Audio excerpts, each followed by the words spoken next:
1998년도에 아카데미 시상식에서 무려 11개 부분에 걸쳐서 수상을 했던 타이타닉이라는 영화를 여러분 잘 아실 것입니다.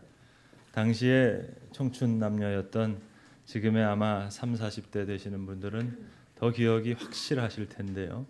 오늘 응답하라 1990년대입니다. 이 영화의 최고의 명장면은 아시듯이 주인공 디카프리오가 연인을 이렇게 안아서 뒤에서 안고 그 바다에서 그 배에 올라가서 바다를 보여주는 장면이에요. 그래서 우리 이거 다 따라했습니다. 배 타면 연인들 다 이거 했고요. 배를 못 타도 우리나라는 3면이 바다로 둘러싸여 있어가지고요. 바다라는 바닷가 다 가면 다 이러고 있었어요. 다 이러고. 우리나라에서는 이렇게 청춘 남녀들에 의해서 이 영화가 사랑받았습니다만은 사실 미국에서는 할머니들이 이 영화를 참 좋아하셨습니다. 그 주인공이 할머니잖아요. 전 미국에 있었을 때 이 영화를 봤는데 정말이지 할머니들이 구름대처럼 몰려와서 이 영화를 보셨습니다. 근데 이 영화 때문에 1998년도에 미국 교회에서 큰 교회든지 작은 교회든지 교회에 작은 변화가 하나 일어났습니다. 좀 진기한 풍경이 일어났습니다. 그게 뭐였는가 하면 이제 영화를 보지 않으신 분들에게는 좀 설명이 필요한 대목입니다. 청춘 남녀들은 다 이 장면에서 감동을 받았는데요. 우리 신앙인들을 감동시켰던 장면은 다른 장면이 있었습니다. 그 주인공은 아시는 대로 허구의 인물입니다. 그런데 그 영화에 나오는 바이올린을 키는 그 밴드 마스터, 그 악장은 월리스 하틀리라고 하는 실제 있었던 인물을 그 영화에서 그리고 있습니다. 타이타닉호가 다 침몰하고 있는데 이 바이올리니스트가 이 4줄을 가까이 하게 하면 그 찬송가를 켜는 거예요. 실제로 이 타이타닉호의 생존자들이 책을 쓰면서 그런 얘기를 했습니다. 내가 배가 무너질 때 그 현악 연주자들이 4줄을 가까이 하게 하면 그 찬송가를 연주하는 걸 들었다고. 그런 기록에 의해서 이 영화가 그 장면을 이렇게 그리고 있습니다. 사람들이 너무 당황하니까 이제 연주자들이 모여서 우리는 연주를 계속하자고. 그러면서 연주를 끝냅니다. 그리고 악장이 이제 작별 인사를 합니다. 다 각자 알아서 가시면 좋겠다고. 이제 첼로 주자, 비올라 주자 다 자리를 떠나요. 그때 홀로 이 바이올린 주자가 월리스가 혼자 4줄을 가까이 하게 하면 이걸 켜는 거예요. 그러니까 돌아갔던 첼로 주자, 비올라 주자 같이 와서 그 연주를 마치는 그 장면입니다. 그래서 말입니다. 1998년도에 미국 교회에서는요. 헌금송 때 다 바이올린 하시는 분들이 나와가지고 큰 교회든 작은 교회든 이 찬송가를 켜면은요. 할머니들이 다 주섬주섬 이거 손수건 꺼내가지고요. 눈물 흘리면서 눈물 닦느라고 정신 없었습니다. 오늘 우리가 예배 시간에 이 찬송을 부를 텐데요. 한 가지 아쉬운 점은 우리말 가사입니다. 물론 많은 분들이 애쓰셔서 아주 한국적으로 번역을 잘 하셨어요. 저에게 다시 번역하라 그래도 이거보다 더 잘할 수는 없을 겁니다. 그런데 여러분 원래 영어에도 속담이 있습니다. 번역은 반역이라고. Translator is traitor. 번역은 반역입니다. 그래서 아무리 번역을 잘한다 하더라도 그 원뜻을 제대로 살릴 수가 없거든요. 이 원래 영어 가사는 5절로 우리 찬송가에는 4절이 되어 있습니다. 원래 5절로 되어 있는 이 곡인데 작사가인 이 세라 플라워라고 하는 이분이 원래 여배우입니다. 영국에서 셰익스피어 연극을 잘 연극했던 연극 여배우였어요. 그런데 건강이 나빠져서 연극 배우를 할 수가 없습니다. 그래서 이제 글을 쓰는 작가가 됩니다. 그래서 그 가사가 정말 셰익스피어 연극에 나오는 그런 대사 같아요. 명문장입니다. 유명한 배우였는데 폐결핵이 걸려서 이제 배우는 할 수 없고 그 두 자매가 한 교회를 열심히 섬겼는데 언니는 작곡을 하는 음악가였고 동생은 이 글을 쓰는 예전에 배우 출신의 작가입니다. 그런데 섬기던 교회 목사님이 하루는 와서 부탁을 하는 거예요. 이번 주간에 창세기 28장에 나오는 야곱이 베델에서 돌베개 베고 잤던 그 장면을 설교하려고 하는데 그 본문과 딱 맞는 그런 찬송가를 구할 수가 없어서 짧은 시간이지만 일주일 동안 기도하는 가운데 찬송가 하나를 좀 만들어줄 수 있겠냐고. 그 이야기를 듣고 일주일 동안 만든 곡입니다. 언니가 곡을 쓰고 동생이 거기에 가사를 붙였어요. 폐결핵으로 인해서 몸이 점점 상해지고 있습니다. 죽기 몇 년 전에 쓴 곡입니다.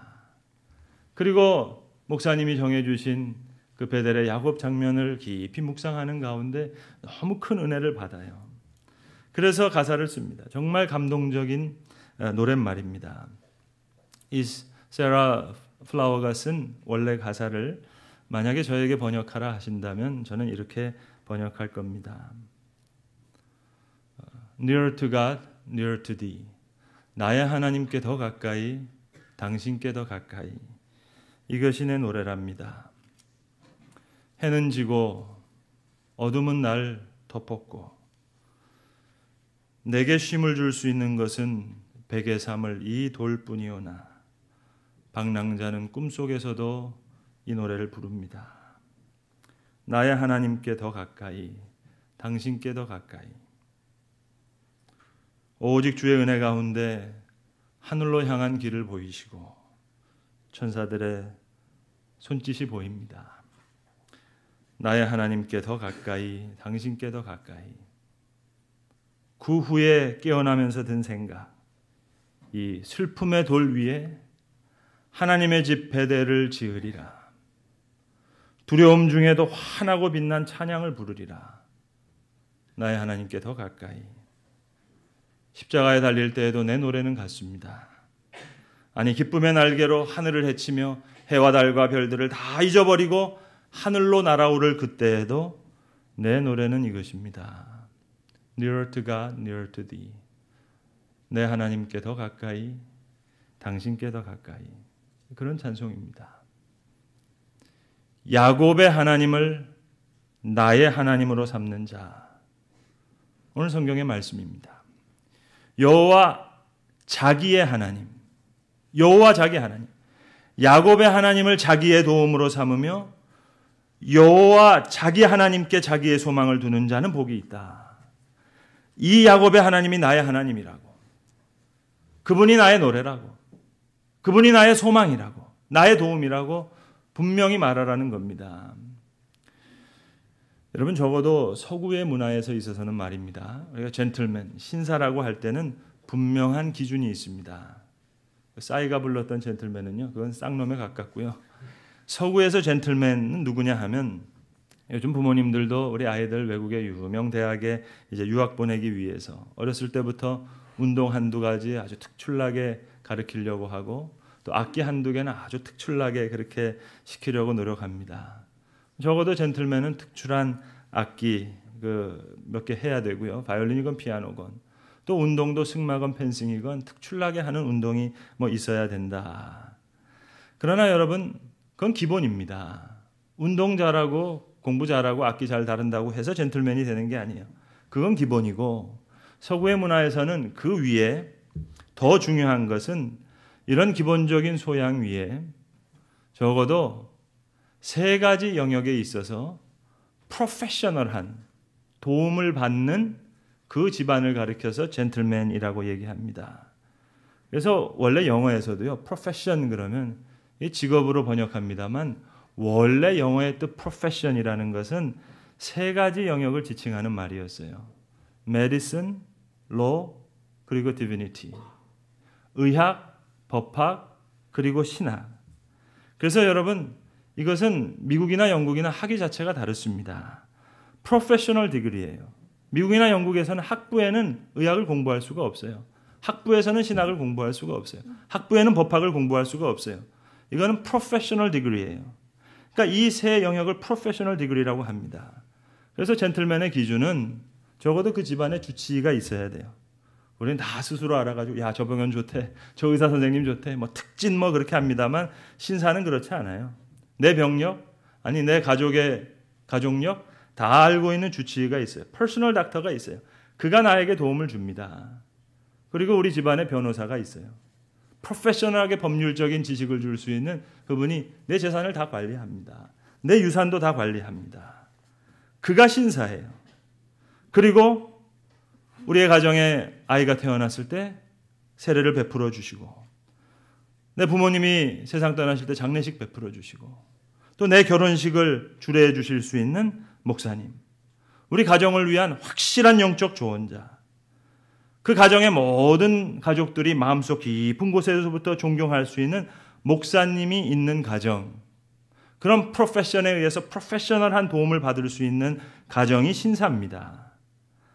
이것이 서구에서 젠틀맨이에요.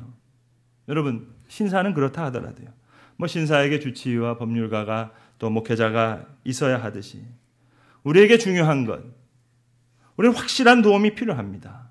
우리의 격을 확실하게 해주는 것, 나의 하나님, 확실해야 돼요. 나의 도움, 나의 소망, 확실해야죠. 오늘 본문 시편 146편 우리가 함께 읽었는데, 사실 시편 146편으로부터 시작해서 시편 마지막 편인 150편에 이르는 이 5편은 매우 특별한 시편입니다. 구약 성서 학자들은 이 5편의 시편을 가리켜서 할렐루야 시편이라고 불러요. 공통점이 있어요. 처음 시작도 할렐루야고 마지막 끝도 할렐루야예요. 그래서 이 5편을 가리켜서 할렐루야 시편이라고 합니다. 그 할렐루야 시편의 첫 시편인 오늘 우리 시편 146편에는 내 영혼아 찬양하라, 개인적인 찬양이에요. 근데 이제 점점 찬양이 크레센도가 됩니다. 점점 범위가 넓어져요. 그래서 147편부터는 점점 범위가 넓어져서 처음에는 내 영혼아 찬양하란데, 이제 우리 영혼아 우리 여호와를 찬양하자, 예루살렘아 찬양하자, 시온아 찬양하라, 시온의 모든 거민들아 찬양하라, 하늘과 땅아 찬양하라, 아니 하늘 위에 하늘도 찬양하라, 이렇게 되는 겁니다. 그래서 마지막에는 호흡이 있는 모든 것들은 다 하나님을 찬양할 것이라. 내 영혼으로부터 시작해서 온 우주 만물에게 하나님을 찬양하라고, 호흡이 있는 모든 것들은 하나님을 찬양할 것이라고 이렇게 선포하는 할렐루야 시편의 모든 찬양의 첫 출발이 오늘 본문의 말씀이란 말입니다. 귀인들을 의지하지 말며, 예전 번역에는 방백들을 의지하지 말며, 도울 힘이 없는 인생도 의지하지 말지니 그 호흡이 끊어지면 흙으로 돌아가서 그날의 그 생각이 소멸하리로다. 예전 번역에는 그 당일에 그 도모가 소멸하리로다. 무언가를 생각하고 도모하는 바 그 모든 것들이 그 당일에 아무 쓸모가 없어진다는 겁니다. 여러분, 그렇습니다. 도울 힘이 없는 방백 의지하지 말 것이에요. 하나님만이 나의 도움이에요. 하나님만이 나의 소망입니다. 그래서 오늘 성경은 여호와 자기 하나님 이렇게 강조하고 있어요. 여러분, 하나님이 내 소망 되시고 내 도움 되신다, 이거 사실로 이해하기 어려운 은혜입니다. 측량할 길이 없는 은혜예요. 그래서 성경은 은혜를 표현할 때 야곱의 하나님이라고 표현하는 거예요. 바울도 하나님의 은혜를 설명할 때 꼭 야곱을 들어 사용합니다. 왜요? 아브라함은 믿음의 조상이에요. 그런데 야곱은 사기꾼이거든요. 아브라함의 하나님 그러면 은혜가 다 설명되질 않아요. 야곱의 하나님 그래야 은혜가 다 설명이 돼요. 오늘도 하나님은 그의 거룩한 나라를 세우시는데 그 귀한 역사에 야곱과 같은 야곱 같은 사기꾼을 사용하십니다. 받을 자격이 없는데 받는 선물이라 은혜예요. 아버지 속여먹고 장자의 축복을 가로챘어요. 자기 죽이겠다고 형은 지금 위협하고 있어요. 그 위협으로부터 도망치고 있어요. 책망받아 마땅하죠. 그런데 하나님은 아무런 책망을 하지 않으시고 내가 너의 하나님이 되겠다, 내가 너의 도움이 되겠다, 그렇게 약속해 주시는 거예요. 은혜죠. 야곱의 하나님이라는 말 자체가 은혜입니다. 도움받을 만한 선함이 내게 없어요. 소망된 바가 없어요. 그러나 나의 도움이 되시는, 나의 도움, 야곱의 하나님, 하나님께서 도와주시겠다는 거예요. 여러분, 사도 바울이 온 세계를 두루다니며 복음을 전할 수 있었던 것은 그의 불타는 선교적 열정으로 다 설명될 수가 없어요. 열심히 특심이었다던 그의 정열로 다 설명될 수 없습니다. 죄인 중에 괴수예요. 예수 믿는 사람들 많이 잡아 죽였던 사람이었어요. 그런데 하나님께서 은혜 중에 복음의 비밀을 알게 하시고 복음의 사도로 나를 세워주셨어요. 그 은혜를 생각하면 가슴이 터질 것 같아요. 그저 고난이라도 받아야 살 것 같아요. 가만히 그저 살려고 하면 오히려 죽어버릴 것 같아요. 그래서 온 세계를 다니면서 벅찬 가슴을 안고 복음을 전한 겁니다. 단순한 책임감이 아니에요. 사명감으로 설명될 수 있는 게 아니에요. 은혜에 대한 감격이 그로 하여금 복음의 사도가 되게 한 것입니다. 여러분 오늘 본문을요. 본문을 떼서 읽지 마시고 할례수야 시편 5편 전체를 놓고 먼 관점에서 위로 한참 올라가셔서 한번 전체를 한번 조망해 보세요. 찬양이 점점 커집니다. 확장성이 있어요. 오늘 제가 핵심적으로 드리고자 하는 말씀이 그거예요.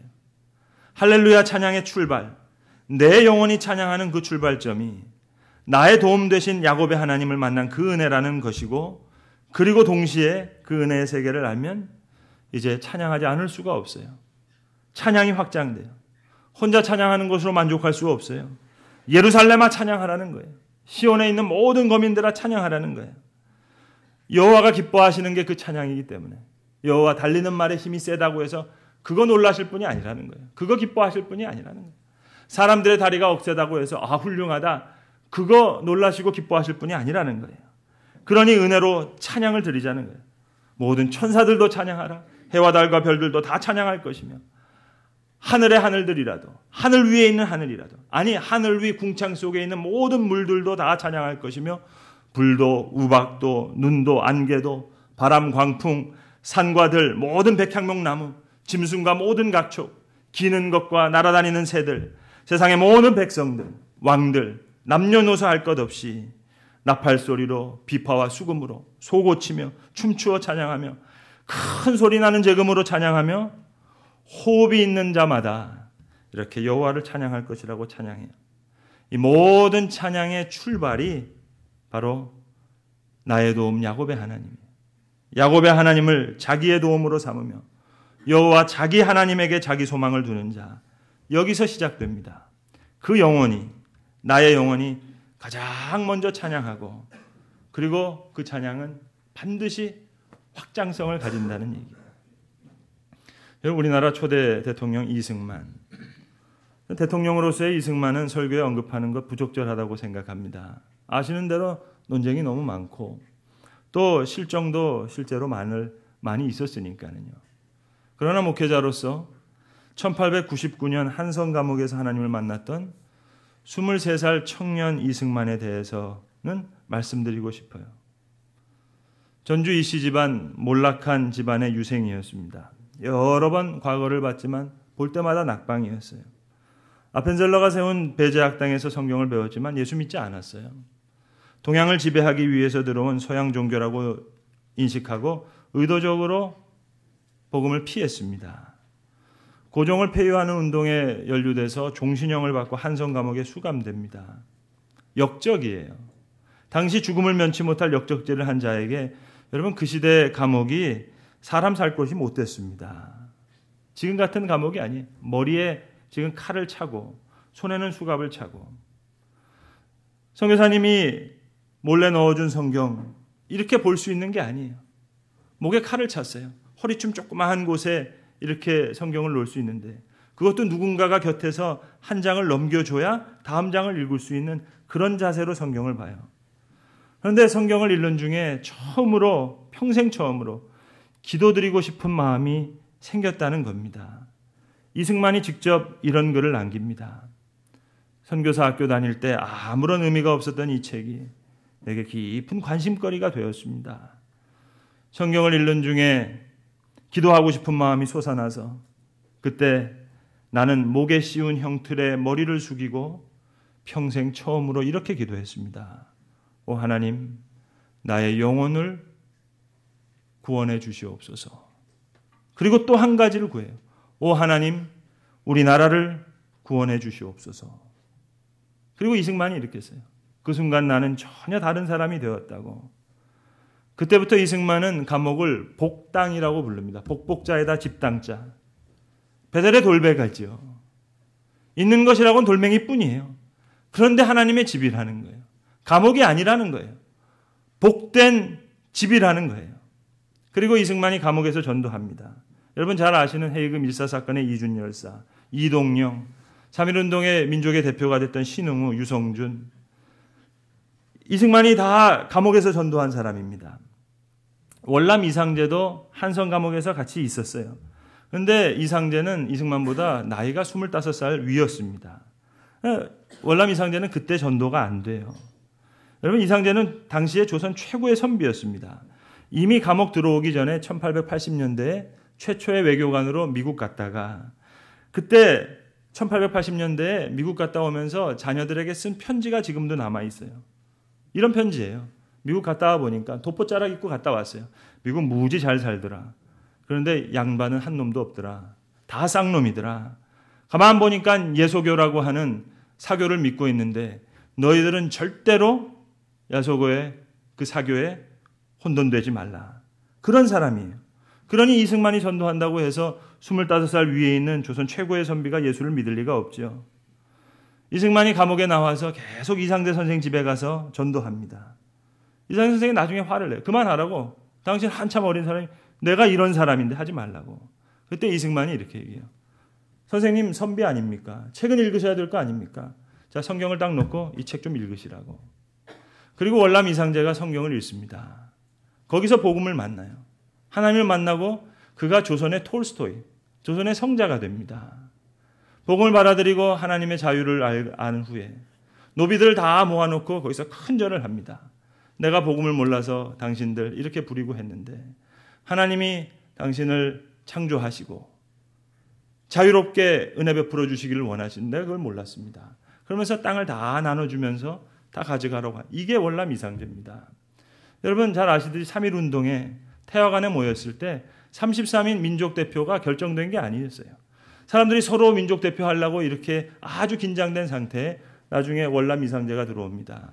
사람들한테 먹을 갈아달라 그래요. 붓을 달라 그래요. 그리고 월남 이상제가 그저 자기 생각에 33명의 이름을 쓰는 거예요. 거기에 아무 사람도 토를 달지 않고 그대로 받아요.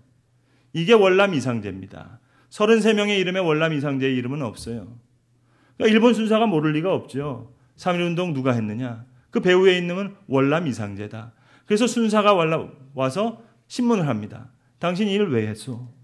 누가 시켰어? 그때 이상제가 그렇게 얘기해요. 하나님의 복음이 나로 하여금 이 일을 하게 했다고. 하나님께서 우리를 그렇게 지으셨고 나로 하여금 이 일을 하게 했다고. 여러분 찬양은 확장성을 가지는 거예요. 1948년 재헌국회 때 당시 국회의장이었던 이승만이 국회 1차 개회사를 이렇게 합니다. 지금도 여의도에 가시면 국회 속기록 첫 페이지에 기록되어 있어요. 여러분 당시 기독교 인구는 2%입니다. 이승만이 이렇게 얘기해요. 오늘 우리가 1차 국회를 엽니다. 오늘 우리가 여기에 있게 된 것은 첫째로 하나님의 무궁하신 은혜요. 둘째가 애국 선열의 희생이고 이렇게 개회사를 합니다. 그리고는 자 종로구 국회의원인 이은영 의원 앞에 나오셔서 기도하시라고. 이은영 목사님이시거든요. 나와서 기도하라고. 그 이은영 목사님의 기도의 기도문이 지금도 국회 속기록 첫 페이지에 돼 있어요. 여러분 이런 종교 편향이 어디 있어요? 예? 기독교 인구가 2%인데 뭘 말합니까?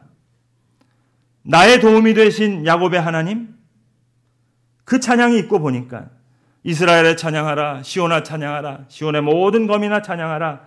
아니 호흡이 있는 자들아 다 찬양할지어다. 해와 달과 별들, 하늘 위에 하늘 위 궁창에 있는 물들까지 다 찬양하라.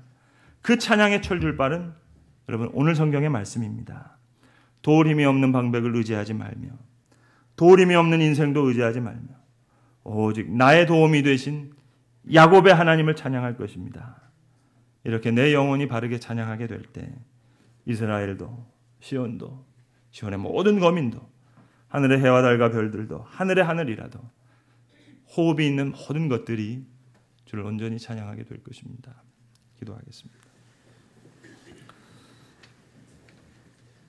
아버지 하나님, 야곱의 하나님을 나의 하나님으로, 나의 도움으로, 나의 소망으로 삼을 수 있도록 귀한 은혜 베풀어 주신 것 감사합니다.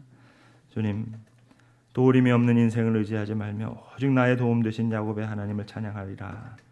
이 찬양이 바로 설 때 주님, 이스라엘의 또 시온의 모든 거민도 하나님을 찬양하게 될 줄로 아오매. 이 귀한 믿음의 고백에 바로 설 수 있는 모든 주의 사람들 되게 하시옵소서. 우리 주 예수 그리스도의 이름으로 간절히 기도드리옵나이다. 아멘.